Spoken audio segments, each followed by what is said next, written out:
For Western Carolina University in particular, NC Promise came as a real gift from the state legislature to promote affordability. And it has reduced the cost, so it's what we would call a first dollar program. So it has reduced the cost right out of the gate for students who want to enroll. So rather than waiting until all of your aid is packaged up, whether it's Pell Grants or other scholarships or what have you, it's right out of the gate. The legislature lowered the tuition to basically less than a third of what it had been, and that is a tremendous boon for our students in terms of affordability. And it strengthens Western's position from a value perspective. Not only, it's not the cost, right? I mean, students want more than just a low-cost education. They also want a quality education. You deserve that as a student. And NC Promise allows us to marry affordability with quality to get that value proposition.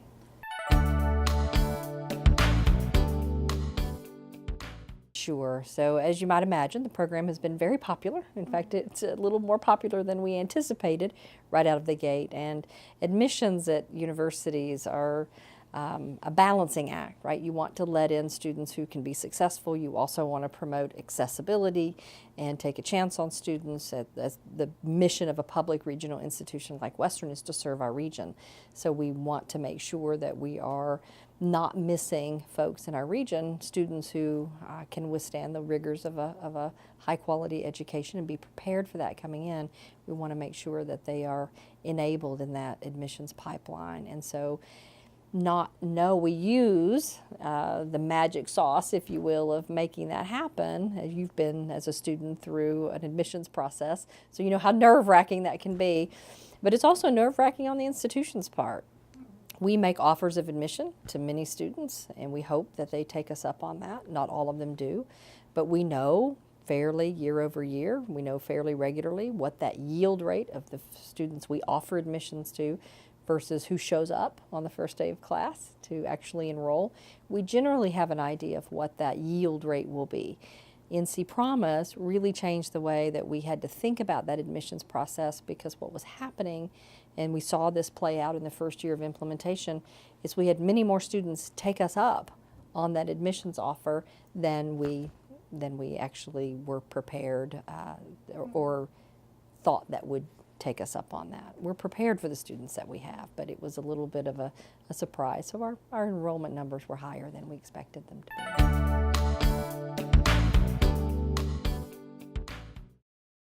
I've made a commitment, however, to continuing to manage the growth around NC Promise, because we don't want to overstress our infrastructure, whether it's parking or housing or dining. We saw a few pain points around that this fall, and we consequently, when we went into the admissions process again for the class that will be enrolling in fall of 19, we've actually been trying to make sure that we have a better idea of our yield rates from the first year of NC Promise, so that we're not making too many admissions offers and that students aren't taking us up on that in droves the way that we had. So we anticipate getting back to sort of an equilibrium of about 300 students a year in growth.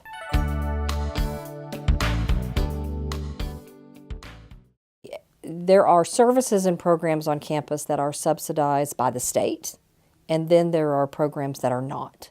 And programs like housing and dining are all revenue generating, fee generating units that have to make their own budget, if you will, because there is no budget from the state that comes to subsidize those activities.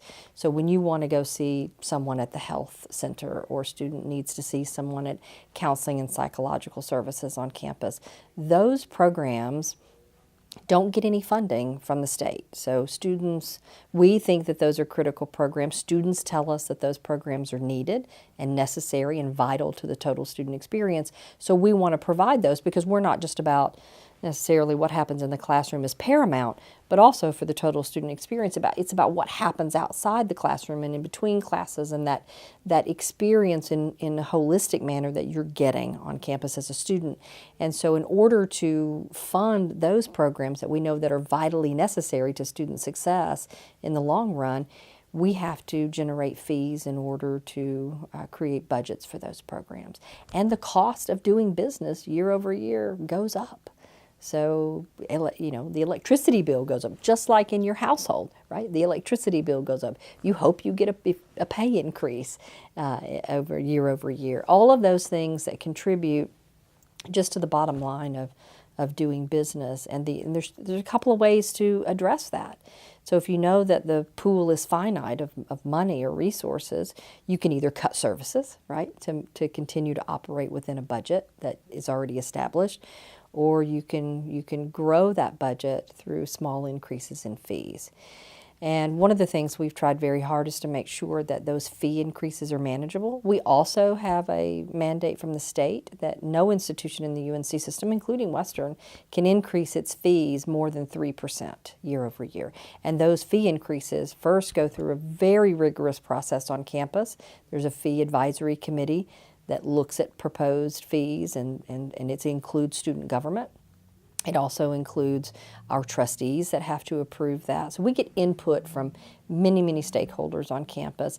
No one ever likes to see prices go up, but we can't remain stuck in one year. It's sort of even just a cost of living increase requires, in some cases, a small fee increase. So those are how we try to manage those. And we do, in all transparency, we also do look at the fees in the context of the programs and services that are being offered.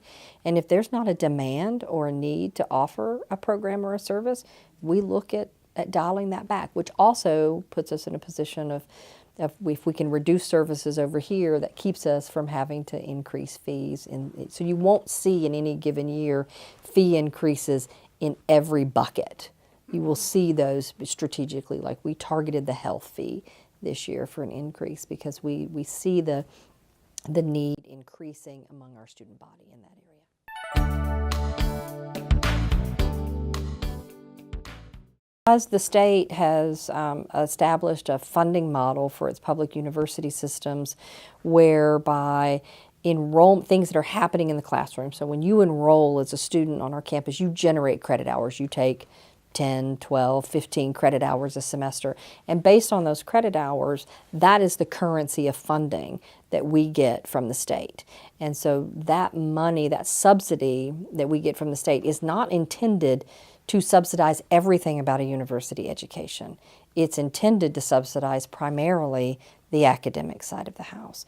And so when we hear from students that they want greater services, whether it's through the CAPS program or health, and just, you know, there's a number, there's a lot of different services that are fee funded on campus, then we try to respond to those, and we have no other mechanism for funding for that. And so there's a difference in terms of what the state says we have to provide an education. The Constitution of the North Carolina says they should provide an education to students as free as practicable, but that is not, unfortunately, inclusive of all the services and programs that students need and desire today.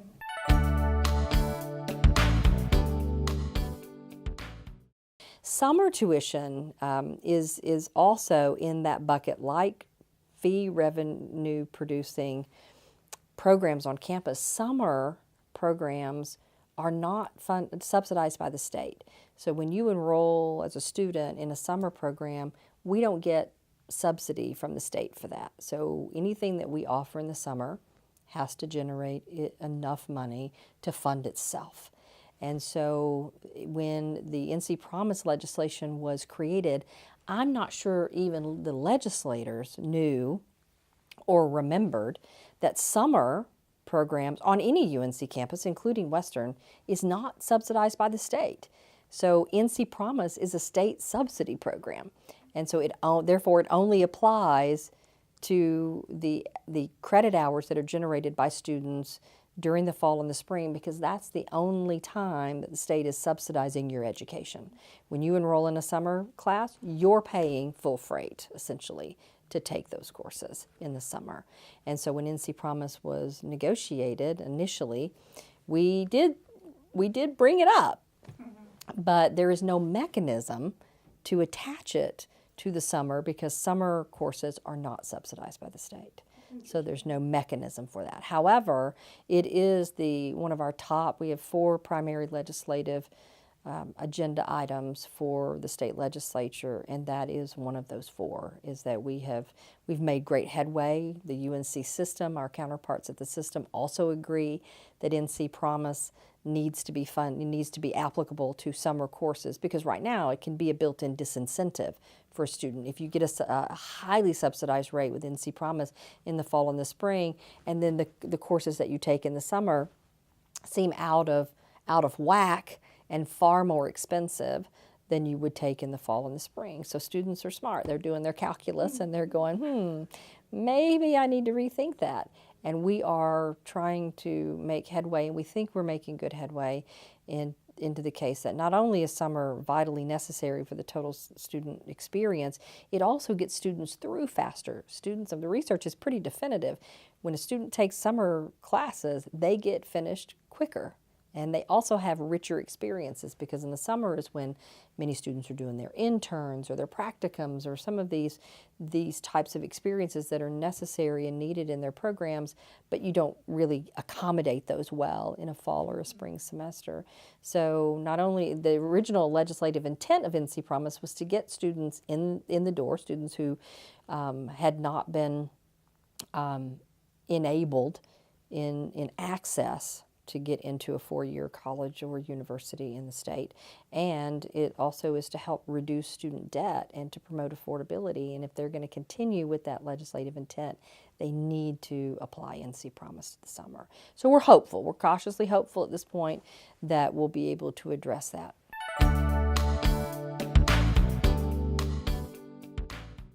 Now, let me pivot and talk about graduate education, because that is a whole different beast. It is, NC Promise was designed to promote undergraduate education, because in the state of North Carolina, we know that right now we are not producing in any shape, form, or fashion enough baccalaureate prepared students to meet workforce demand. And so as a state, we need to increase the number of students who hold 4-year degrees. We know that's necessary in order for our state's economy to thrive. And so NC Promise is targeted at undergraduate education because of that. We need to produce more students with baccalaureate degrees. That's not to say that graduate education isn't important. It is. But the state has a finite set of resources, and we needed to concentrate on undergraduate education. There may be a time in which a program similar to NC Promise arises that applies to graduate education, but right now it has not been a priority, and I don't foresee it being a priority in the near term.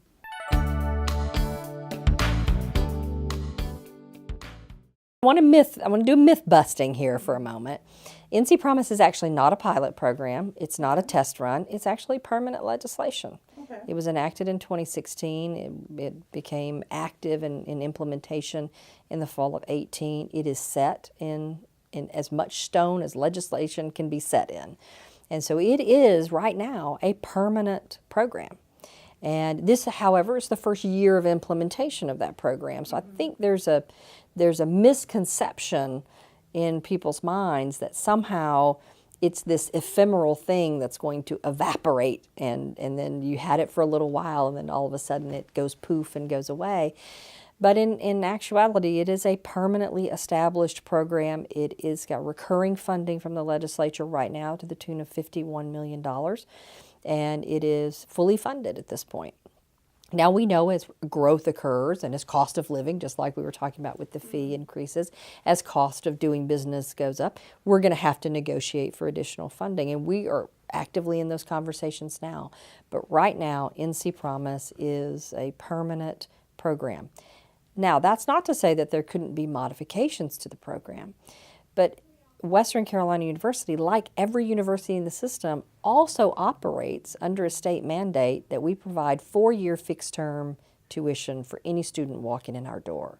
So even if the legislature decides in July of this year to make a change to NC Promise, it still wouldn't apply to you or any student who's started in the fall of 18 or starting in the fall of 19. because your tuition is still guaranteed for 4 years. And so that would be true even if we make changes to the program.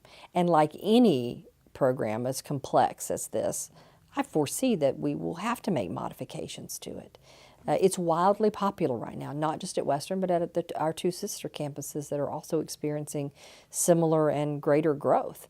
And those institutions are finding the same thing that we are, is that if we're going to have this on a sustainable path, then we're going to have to manage our growth, number one, and we're going to have to work with the legislature to ensure sustainable funding for the program in the long run. But it is a permanent program, and so students who are enrolled right now are guaranteed that program. To the extent that could legislation be written tomorrow to take away a program or make significant change? Of course, but that's not the norm. A program like this is generally well received by students and their families, and right now it is with us for the foreseeable future.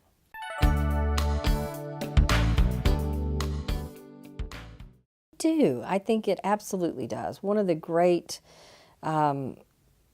levers that the NC Promise allows us to pull to impact populations that haven't always had the same opportunities as others. And affordability, we know that first-generation students and low-income students are generally the most sensitive to price point. And so students who never allowed themselves to dream about being able to go to a four-year university because of financial reasons now not just have a chance to dream about it, they have a chance to do it in a way that they couldn't before.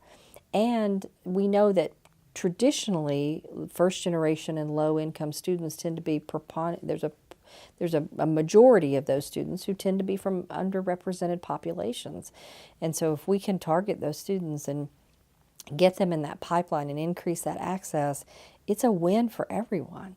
And it allows those students, and we also know that first generation and low income students also tend to be the most vulnerable to life challenges that get thrown in everybody's way at some point. A medical bill that you weren't expecting, your car breaks down when you're least expecting, your child care dries up when you least expect it. Students who are from low income or first generation families often can't weather those life challenges in a way that other students can. And because NC Promise is a first dollar program, it allowed, we brought the price point of tuition down before students even get their financial aid. So if a student is low income and first generation and they qualify for Pell, they're still getting that Pell grant, but their tuition rate has already been lowered. So all of those other means of financial aid that they're getting can be utilized to help weather some of these life challenges that might have been used paying their tuition bill in previous years. So it hits not only the price point sensitivity, it also hits that vulnerability for students that are first generation and low income and largely come from underrepresented populations.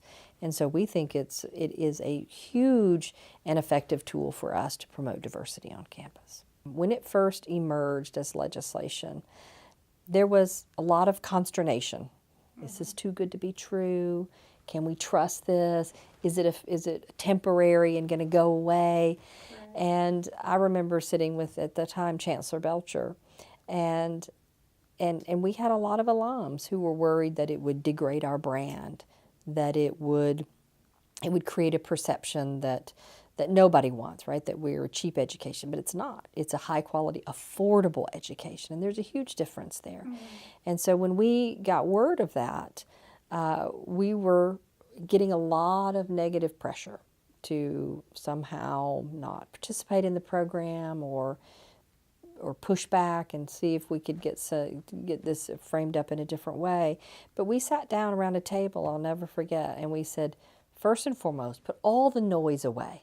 Put all the media away, all the voices out there that are clamoring without knowing anything really at that point, but just because the the party, fill in the blank, that they either liked or didn't like, proposed or supported this legislation, we said, put all of that aside. We're going to put on our earphones and drown out all of those voices. And we asked a primary question: is this good for our students? And the answer to that was yes. And so we felt it was a no-brainer. If it was good for our students, then we needed to embrace it. And as long as it was fully funded, we were going to implement the heck out of it. And we've done just that.